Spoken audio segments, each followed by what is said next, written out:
Welcome to SAG-AFTRA Foundation's Conversations at Home. I'm AV Club Editor-in-Chief Patrick Gomez, and before we start, the SAG-AFTRA Foundation would like you to know it has a COVID-19 relief fund to support SAG-AFTRA artists with basic needs like rent, food, and healthcare costs during this global pandemic and industry shutdown.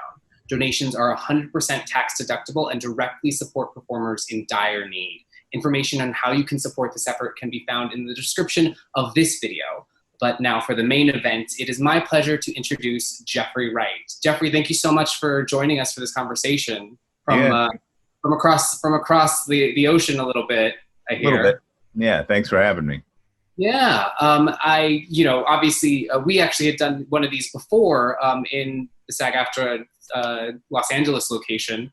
We're doing this remotely for obvious reasons. I just wanted to kick off by asking you what this experience has been like for you, because obviously as actors, you're traveling a lot, you're jumping from project to project. Has this been an opportunity for you to kind of stay put and more quiet than usual, or have you continued to just find ways to be creative and continue to work? Well, I was working on the new Batman movie in London until March 13th. And I ended up on a flight home Sunday morning, March 15th. So I got back to New York, and for the first week and a half, I was kind of like, yeah, I'm going to take advantage of this kind of, sitting around doing not much of anything time, because I have been on more than, a fair number of airplanes and movie sets and TV sets over the last several years. And thought it was a chance to be still for a second. That lasted for about a week and a half. And I just grew obviously increasingly concerned about what the situation was in New York, particularly with the outbreak, and then, nationwide and around the world. And so I got, motivated to see if I could help alleviate my feelings of helplessness and anxiety to some extent. So I started a project with some friends of mine in Brooklyn who are restaurant owners. Started with two restaurants and one hospital. We raised some money for them to deliver meals to Brooklyn Hospital, and we soon expanded Brooklyn-wide. With the help of the Brooklyn Borough President, we ended up delivering over 170,000 meals to over 10 medical facilities in Brooklyn and all 10 FDNY EMS stations. We even, for a moment, were delivering to some police precincts in Brooklyn, averaged about 2,500 meals per day. We raised, in total, about $1.5 million pretty quickly. Through GoFundMe page and also through outside donations from some of my colleagues. And it kept me busy, kept me very busy, and engaged in kind of community-oriented solution to one of the problems we were facing. That was the economic impact of the lockdown, but also, of course, it allowed those restaurants that were delivering meals to these facilities, it allowed them to take part in showing support for the COVID front line. And of course, in Brooklyn, it was pretty hardcore there for a while. We still, I think Kings County, Brooklyn, and Queens County, which is Queens, are still among the hardest hit counties in the country for number of deaths.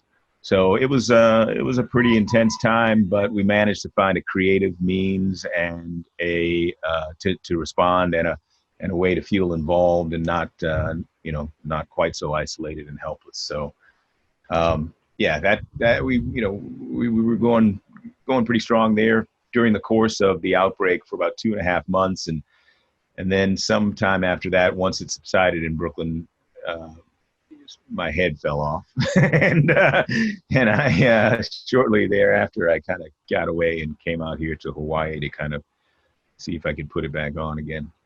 But it's been an intense experience, and I'm really thankful to hear what the announcement that you made about trying to raise funds for people in our industry, because like many industries across the country, we've been hit hard. I've been out of work. Fortunately, I had a bit put away so I could withstand this thing, and ideally going to be going back to work next month, albeit in a very different scenario, as we finish Batman with, essentially a bubble, around us and protocols to make us safe and all of that stuff. But, I think about colleagues of mine who work not only in front of the camera, but behind the camera, and the ways in which we've been impacted. The shutdown has been, unfortunately necessary, but the impact has been obvious. And I'm really pleased to hear that SAG-AFTRA is stepping in to look after some of our our union colleagues who are trying to make it through this thing. This is a once in a century situation that we faced, and sadly, the failures that we've seen, the impact that has hit across our country, could have been avoided. And I think national leadership failed us. We spent so long, not taking this seriously. We spent so long ignoring the scientists, ignoring the science, led by a leader who's completely incompetent in terms of crisis management and in terms of being science focused, and played politics for too long and played denial and sleight of hand for too long. And we lost now over 170,000 people. If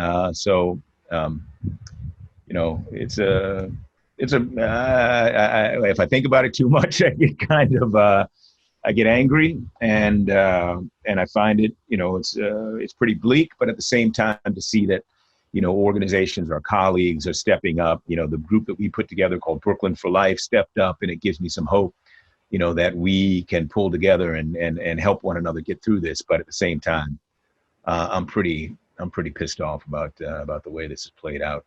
It didn't have to happen that was this way.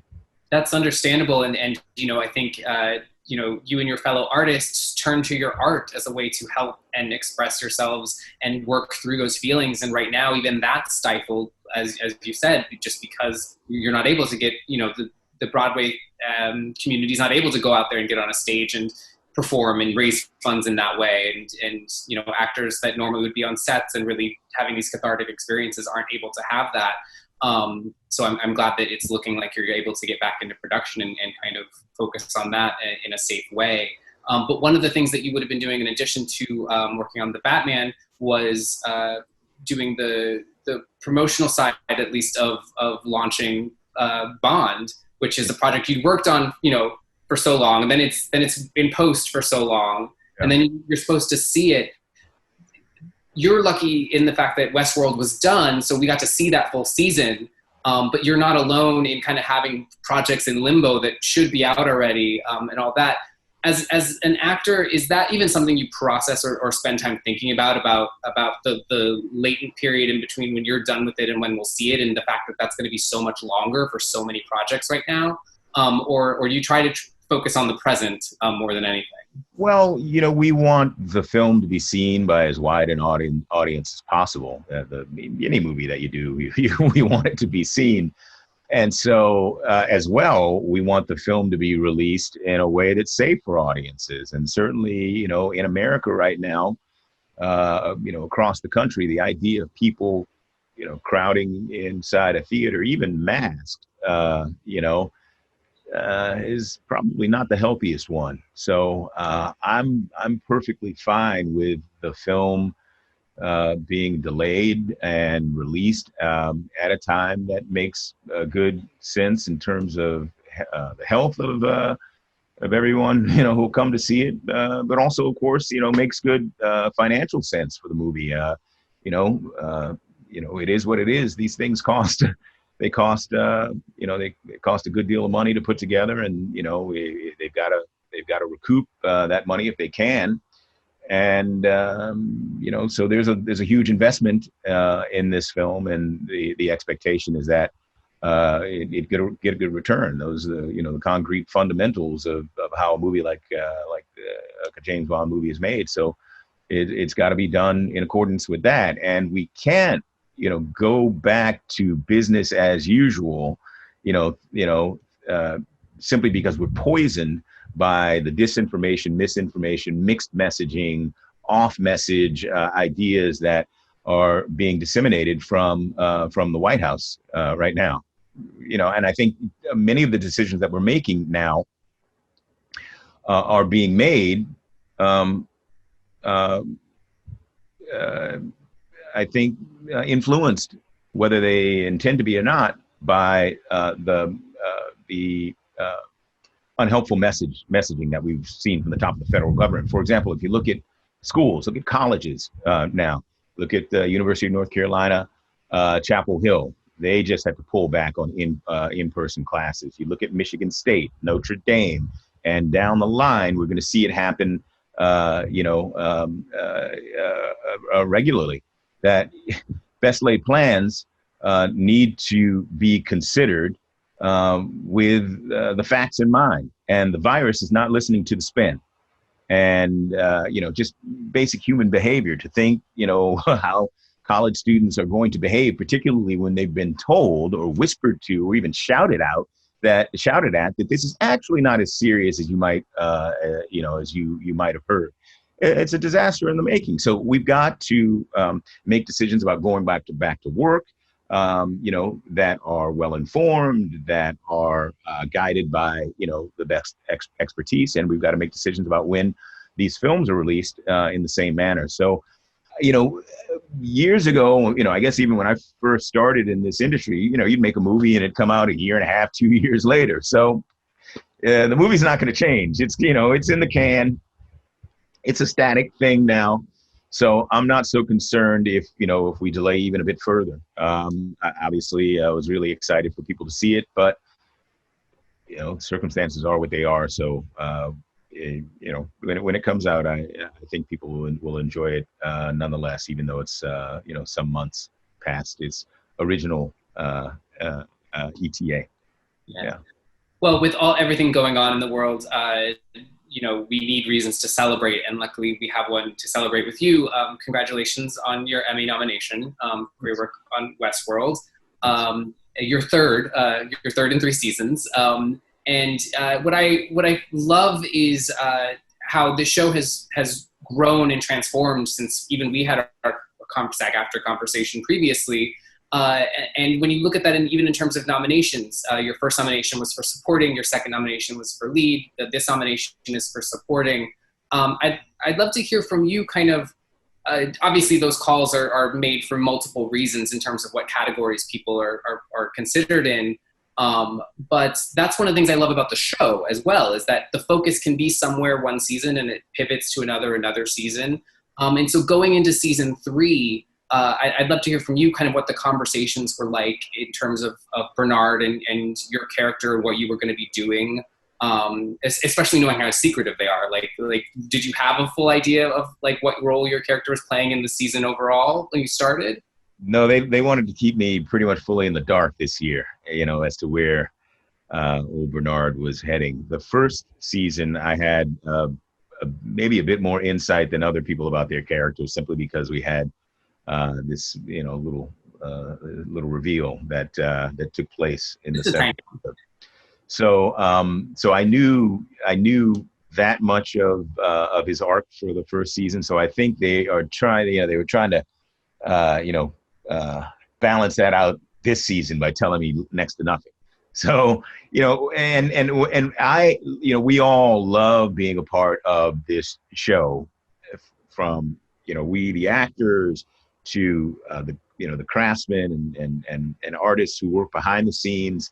And I think over 3 seasons and several years, we've really come to trust the process and trust Jonah Nolan and Lisa Joy, our dynamic duo showrunners, and I enjoy just kind of giving into the mystery, and just and going with it. Of course, we do have conversations from time to time, because they are as well wonderful collaborators. So we have conversations about direction. If there's something that I see and that feels that we may be able to improve upon. I mean, they have a much larger understanding of the entire cosmology that is Westworld and the individual, trajectories within that. But they're open to input and thoughts as well that help shape the characters as we go forward. So I give in to their wisdom and their imaginations and their brilliance, and just go along for the ride, which is something that the audience has to do as well. So this year I was a little, I had blinders on going in. Well, particularly in television, actors a lot of times have to make a decision in the moment of how they're going to play a scene, and you might get information later, as you do to an extreme on Westworld, that might change what even the perspective of that scene would be, knowing facts that you know later. How do you spend a lot of time thinking about, like, okay, well, what was my intent there, and how do I make that make sense with what my current reality is, or do you kind of have to just let that go and just play what you know when you know it? Yeah, well, there's a combination of ways that I kind of mitigate that. If I'm in a scene, I ask every question that I feel I need to in order to understand what any given moment is about. I don't kind of go in and wing it, and like, I hope that was cool. Jonah and Lisa generally are on set, even if they're not directing an episode, prior to our filming, or even if they're not, they're available via phone, or there are other producers or writers who are on set.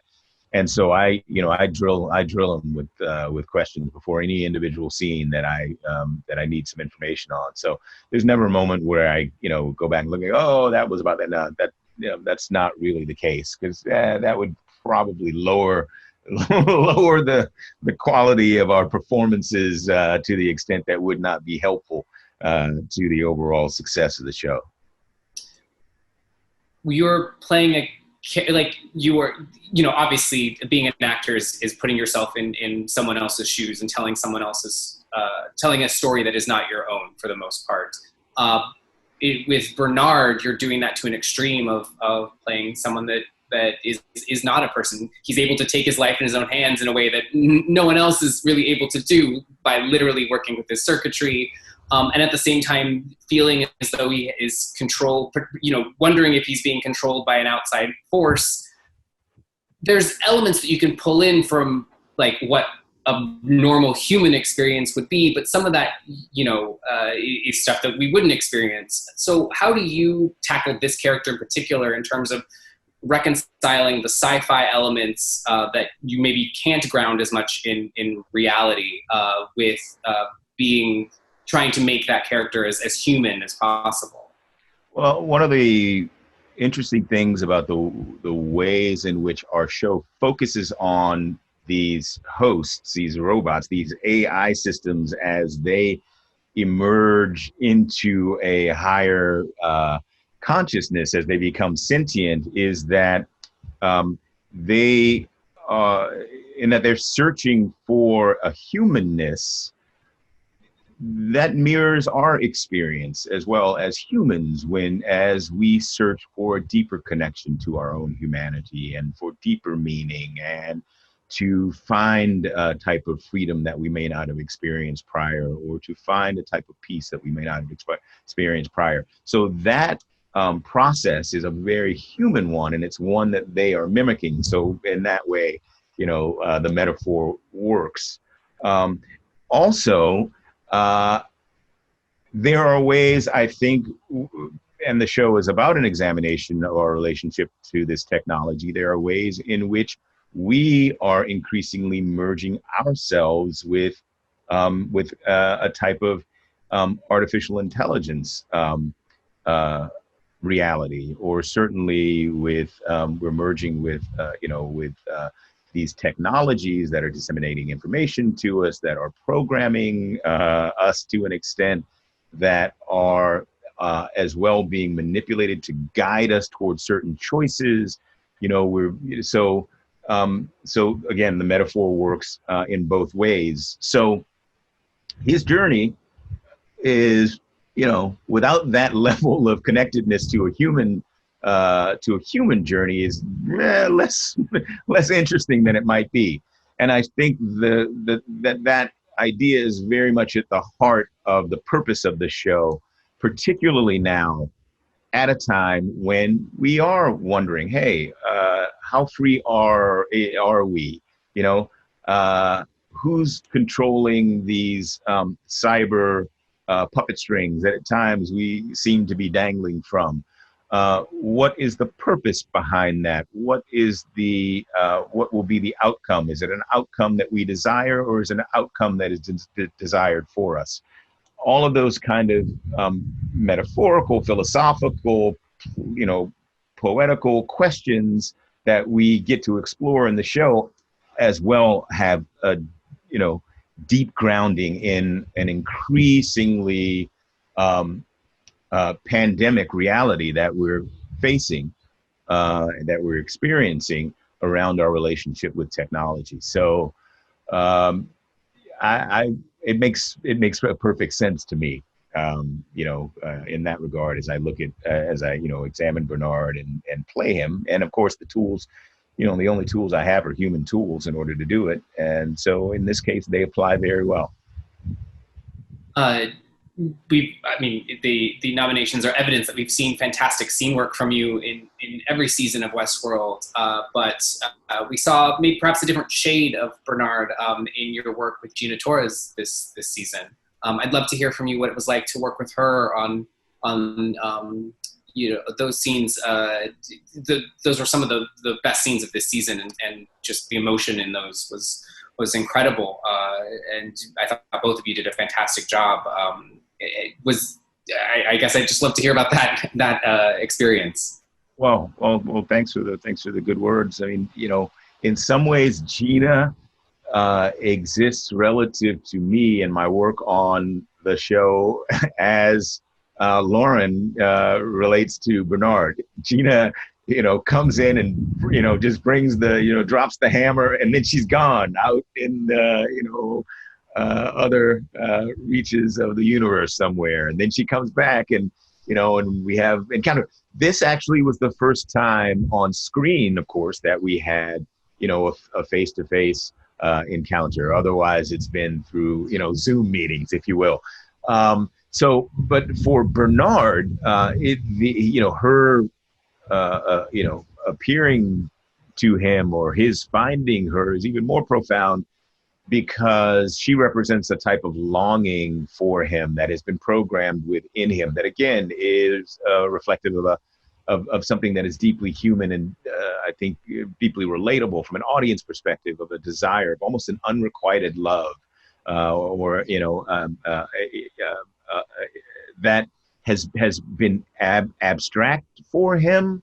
But in that it's programmed, it becomes a kind of mythological memory, but at the same time, it's deeply real, as all of our memories are. But it's that distance between them that's kind of haunting for him, and the nature of the relationship and the nature of their son's, death and all of this stuff. It's just like this kind of, it's his cornerstone memory, but it's also deeply haunting for him.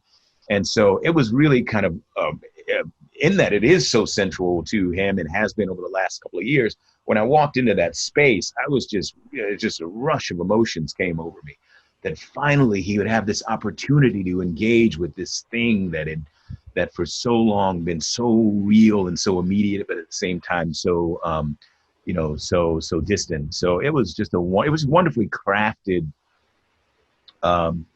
idea and moment.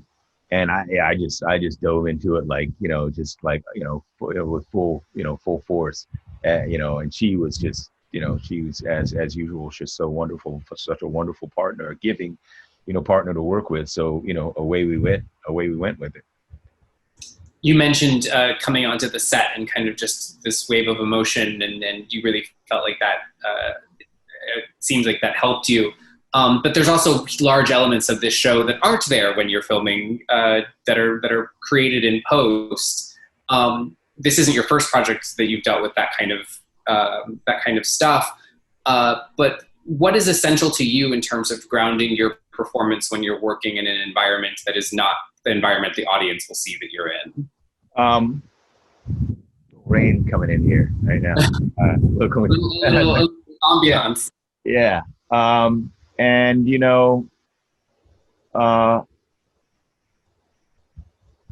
when it rains on a set, even, it feels like this, but it's not this. We know it's coming from a sprinkler. It's never, nothing we do is real. Or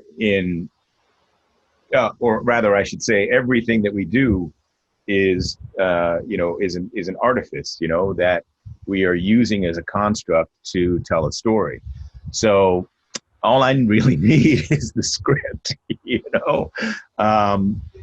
In some respects, as I think about it, if you're working on, in front of a green screen, and remarkably, we don't work on as much green screen as you might expect. The tablets are, done in post, and certainly exteriors, a lot of the stuff that you saw that we shot in Singapore and that was shot in Spain, that was laid on after. But we don't do as much work in front of a green screen as you might expect, because we have incredible craftsmen too, again, and designers who build this show and provide the backdrop for everything we do. So I think though working in front of a green screen is in some way no different than working in the theater. The theater, not everything's there in front of you. And half the time you got 500 or 20 people or 800 people, however many people in the audience sitting there staring at you, that certainly only have something to do with the story you're telling most of the time, in that they are hearing it. So, it is as it always is. You're just we're working, through our, our little imaginations, to the extent that we can, and bolstered by certain concrete things that represent or help us sell the idea that, we've imagined in our heads. So, it's no different challenge than any other. It's acting at the end of the day, Yeah, I mean, well, and it's play. It's fun and it's play, Yeah. and it's emotion, and it gets back to the core of what it all is. Speaking of getting to the core of what it all is, I always love asking at these SAG-AFTRA discussions about advice that you've received. Traditionally in another world, we would take audience questions and they'd be able to ask specific advice. But in lieu of having that audience here today, on their behalf, I would ask maybe what's the best career advice you've ever received, and what's the worst career advice you've ever received? Whether you took either or not, what over the years have you held on to, either as a positive or negative thing to remember?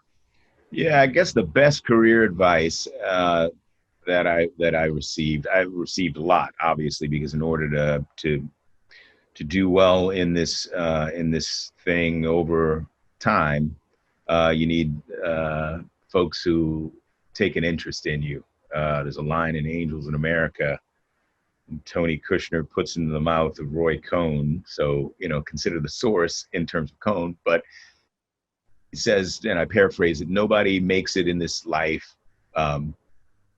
who isn't taken, who someone else older and wiser doesn't take an interest in. And I totally butchered Tony's poetry, but there's a truth though, even though it's spoken by one of the most insidious creatures that ever roamed the American landscape, one whose influence we are feeling today. But so yeah, many people have supported me with wisdom along the way. But one comes to mind, Lilia Scala, who was nominated for an Academy Award for her work in Lilies of the Field with Sidney Poitier. We did my first ever play was a Lorraine Hansberry play called Les Blancs. It was her last play, a play that she wrote. It didn't finish writing because she she passed away from breast cancer, I believe, in the midst of writing it. And she wrote the part for the director of this play, a guy named Hal Scott, the late Hal Scott as well, who passed away of AIDS some years after we worked together. This is 1989, DC, Arena Stage. I then went on to do it at the Huntington Theater in Boston. That was 89. It was 88 when we first did it. So late 80s. Lilia Scala was in both these shows. So we worked together for some time, you know, and got to know each other. I really just loved her. She was a remarkable woman. I think she was the first registered woman architect in Austria. So she had this really deep, interesting background. And 90 some odd years old when we worked together, I would follow her in Boston in the middle of the winter as she was, you know, I'd see her approaching the theater, jogging in the middle of the snow, this little 90 some odd years old. She was just a remarkable, wonderful woman and wonderful actor. And I remember one day she said to me, and I forget what prompted it, but it was when we were in Boston and we had worked together for some time. And she said, Jeffrey, and she had a little bit of accent. She said, Jeffrey, she said, you're good. You're good, you know. She said, but success will not drop out of the sky like a ripe apple. You must work. You must work hard. And it was just, I've never forgotten it. I mean, and that's literally been, you know, that's literally been over 30 years ago now. And she, you know, she made sense. She was right. And apparently, I guess some part of me listened to her. I try to share that with others, you know, younger folks who want to do this. And I hope they hear that as well. The worst advice I ever got was from one of my best friends in college. When I decided my junior year that I thought I could, you know, be an actor. I thought I could be you know, I think I was going to do this. I started, you know, taking some classes, doing plays, you know, late in college. And he said, and I knew him from the time I was 11 years old. We'd gone to high school together and college together. Very good friend of mine. He's a lawyer now. He said, I said, yeah, man, I think I want to try this. I think I want to be an actor. He said, nah, I don't see you being an actor. I don't see that happening. I just don't see you as somebody else. I said, okay, that was the worst input I got from anyone. But at the same time, it was good because I completely ignored it, and maybe it even spurred me on a little bit. Well, I'm glad you ignored it, and you know, it's clearly evidence that the Academy agrees. So again, congratulations on your third nomination for Westworld. Of course, you won in 2004 for Angels in America. So I hope I see you on the virtual stage or whatever that looks like for this year's ceremony, whatever that ends up being. But I really appreciate you taking the time to be here today. On behalf of the SAG-AFTRA Foundation, I want to thank you for joining us and sharing your experience, as well as spending a lot of time talking to us about what's going on in the world and the way that you got involved and the way that we all can continue to get involved. It's super important. So continue to stay safe in Hawaii. Good luck when you return to filming The Batman, hopefully in a month or so. And thank you all for watching. And please consider donating or seeking out relief from the SAG-AFTRA Foundation if you need it at all during this crisis. I'll say one last thing. I appreciate it, but you know, I'm really pleased. You know, I have a weird relationship to the awards and the culture and the thought behind it and all that stuff. But I realize now, in the midst of what's going on, you know, what it's all about. And so the recognition that I received with this nomination is really meaningful to me because it means that, you know, people will appreciate the work that I did, but that work implied a lot of other hands on deck. And in that I'm recognized, particularly now, and, you know, it brings a little attention to that work, to all of our work, and maybe we get to do it more. So it's meaningful not only for me, but it's also for, you know, you know, everyone who's involved in creating any frame of our show, you know, from, you know, the carpenters to the electricians to folks in hair and makeup to computer programmers to folks in administrative side, writers, directors, this is, it has meaning. And, and if it brings a little bit of attention to the quality of our work, and if the quality of our work is good, then, we all get to keep doing it. And it allows us to keep creating jobs and opportunities for one another. So in the midst of everything that's going on right now, that's particularly important. So thanks for, chatting with me. I appreciate the recognition from the Academy, and carry on. And, hope we see each other in better, more intimate days. Yeah. Yes, hope we can see each other in person. It wouldn't be a Westworld conversation with a good post-credit scene. So thank you. Thank you for those comments, and enjoy your time in Hawaii. Yeah, thanks, man. All right.